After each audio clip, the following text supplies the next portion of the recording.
पैशांचं सोंग आणता येत नाही, सरकार चालवू नका असं ते म्हणाले। दरोडेखोरीमुळे पैशांचं सोंग आणता येत नाही असं बोलण्याची आता वेळ आली आहे। संजय राऊतांनी ही टीका अजित पवारांवर केली आहे। एकंदरीतच सध्या अजित पवार बांधावरती जाऊन नुकसानग्रस्त भागाची पाहणी करतायत, आश्वासन देत आहेत।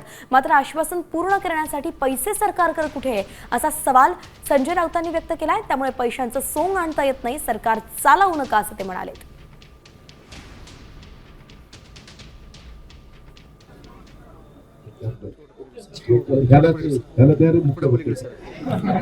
आम्हाला कळतंय ना, आम्ही काही गोटे खेळायला आलोय। त्याला एवढं सकाळी 6ला सुरू केले बाळावी करमळ्याला, म्हणजे जे काम करतं ना त्याचीच मारा।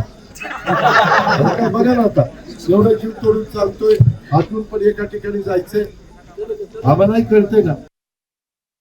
पैशांचं सोंग आणता येत नाही ना, मग सरकार चालवू नका। ही वेळ महाराष्ट्रावर कोणी आणली आहे?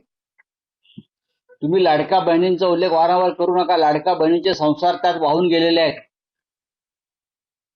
पैशाचं सोंग आणता येत नाही ही महाराष्ट्राच्या राज्यकर्त्यांना बोलण्याची वेळ यांच्या दरोडेखोरीमुळे आलेली आहे। 9 लाख कोटीचं कर्ज, साधारण 10 लाख कोटीचं कर्ज या सरकारवरती आहे।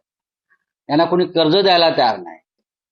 65,000 कोटी व्याज भरतात हे लोक। ही मराठवाड्याचा जनतेचं जे संकट आहे त्यातून कसा मार्ग काढणार?